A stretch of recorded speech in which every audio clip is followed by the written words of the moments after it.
Alarms rip through the station before I even open my eyes. Red light floods the sleeping quarters. My name is Daniel Cross, and the last thing I remember before the sirens is a quiet shift on orbital post 7. Now every wall is screaming. I grab my flight suit and run. The corridor shakes under my boots. Someone shouts numbers over the intercom, coordinates, ship counts, none of it good.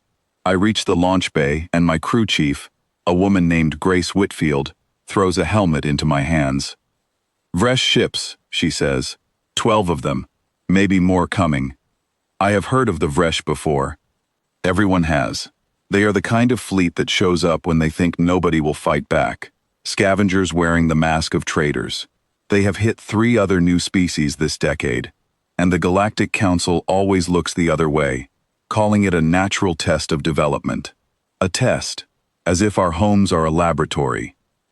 I climb into my interceptor, a patched-together ship named Kestrel, and the canopy seals above me. My hands are steady, but my heart is not. Through the viewport I see them, dark shapes sliding out of the black, weapons already glowing. "They think this is easy," Grace says through the comm. "Show them it isn't." The launch clamp releases, and my ship shoots out into open space. Cold light from a distant sun catches the hulls of the raiders as they spread into an attack formation. My scanner lights up with contact after contact. 12 ships, then 15. My throat tightens, but I push the thought away. There is no time for fear, only focus. "Kestrel, this is command," a voice says. "Engage on my mark. Do not let them reach the lower decks." The lower decks hold families, civilians. That is enough reason for me. The first wave of Vresh fighters breaks toward the station, confident, almost lazy in their approach. They expect scattered resistance, the kind we gave them years ago when our ships were slow and our pilots green. They do not know what we have built since then. "Mark," command says. I push the throttle forward, and my ship surges ahead, weaving between debris fields, left over from old satellite wrecks. My scanner locks onto the nearest Vresh fighter. I fire once, a clean shot, and the enemy ship spins off course, disabled, drifting harmlessly into the dark. One down, no casualties, only crippled. That is the plan today, not to destroy, but to break their will to fight. Static crackles in my ear, and I hear an unfamiliar voice cut through the Vresh channel, translated instantly by our systems. It is full of confusion. "Human ships are moving with precision," the voice says. "This does not match previous data." I almost smile. Previous data. They studied us like insects, and never imagined the insects were learning too.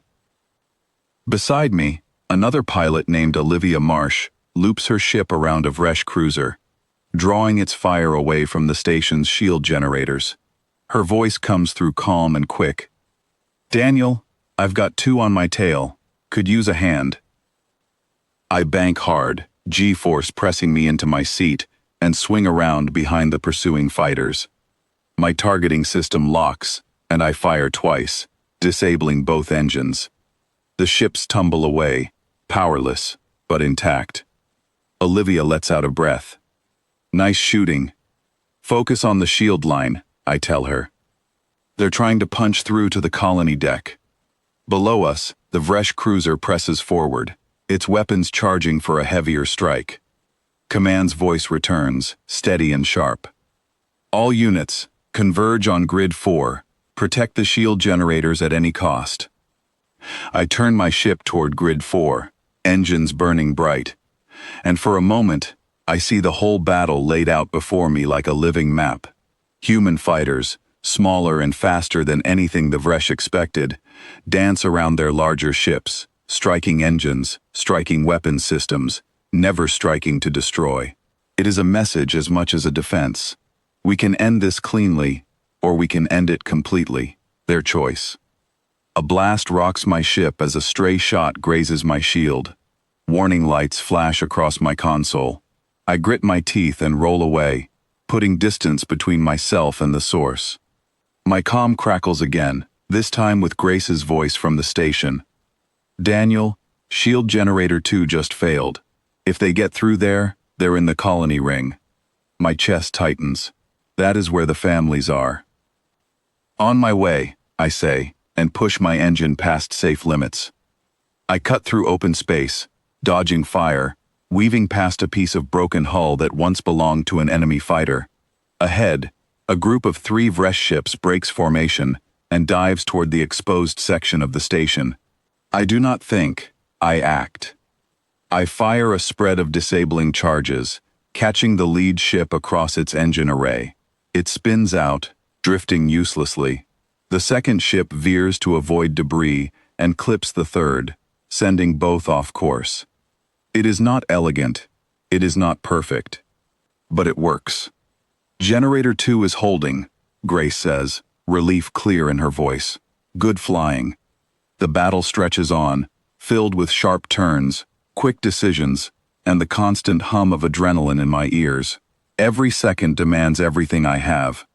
Somewhere in the middle of it, I stop counting disabled ships. I only know that the Vresh formation, once tight and confident, begins to break apart. Their commander's voice comes over an open channel, no longer smug, no longer certain. "Pull back," he orders his fleet. "Regroup at the rally point." I feel something shift in the air, in the rhythm of the battle. They are retreating. For the first time in Vresh history, according to every record we have studied, they are retreating from a species they once called primitive. Command's voice returns, calm but firm. "All fighters, hold position. Do not pursue." I ease off my throttle, watching the last of the Vresh ships limp away into the dark, engines flickering, formation broken. Around me, other human pilots do the same, hovering in silence as the enemy fleet withdraws. For a moment, I think it is over. Then Command speaks again, and this time, there is something new in the voice, something deliberate. "Fighters, stand by for new orders.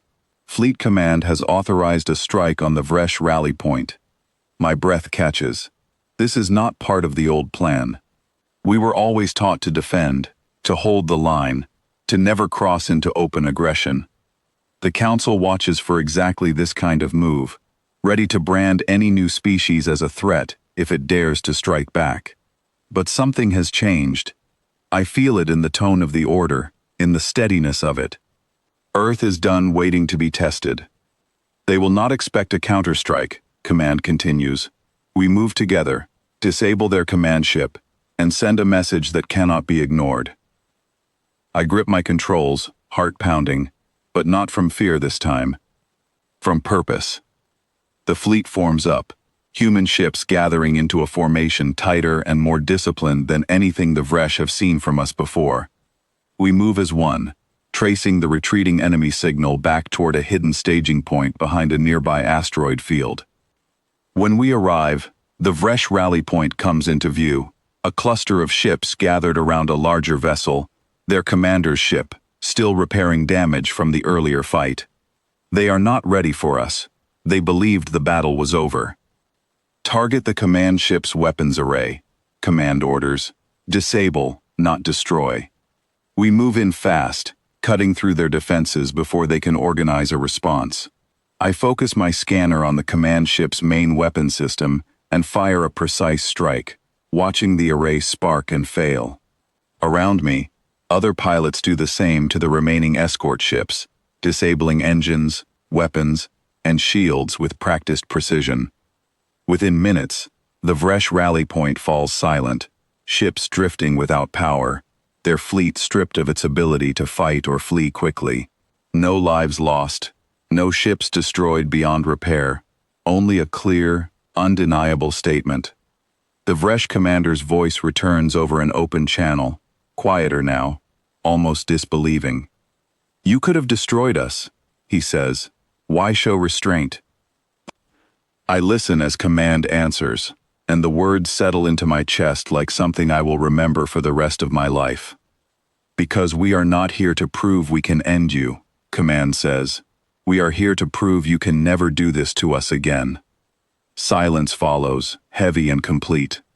Then the Vresh ships begin their slow retreat, engines sputtering, formations scattered, carrying with them the truth of what just happened, back to whatever authority sent them here. I do not know how word travels through the Galactic Council, but travel it does. Within days, reports filter back to us through diplomatic channels, second-hand accounts of an emergency session called "The Moment the Vresh Concord Returned Home in Disgrace." Delegates who once spoke of Earth as an interesting experiment now speak in careful, measured tones. The Vresh ambassador reportedly could not explain how a species still considered new and unproven managed to outmaneuver, outfight, and outthink one of the oldest raiding fleets in the region. Grace tells me later that other species monitoring the council session have started asking new questions. Not about Earth's technology, though that surprised them too, but about Earth's patience, about how long we had been watching, learning, preparing, while pretending to be exactly what everyone expected. I sit in the observation deck, days after the battle, looking out at the stars, at the quiet stretch of space where so much nearly went wrong. Olivia joins me, still in her flight suit, exhaustion written across her face, but something steadier in her eyes too. "They thought we would just take it," she says. "Every time. That's what they were counting on." "They were wrong," I say. She nods, and for a while neither of us says anything else. There is nothing else that needs to be said. Earth broke no laws that day. We crossed no line the council had written down. We simply stopped waiting for permission to protect what was ours. And somewhere out among the stars, in council chambers filled with species older and more powerful than us, that quiet truth is spreading faster than any weapon we could have built. They wanted to know what humanity would do when finally pushed too far. Now they know.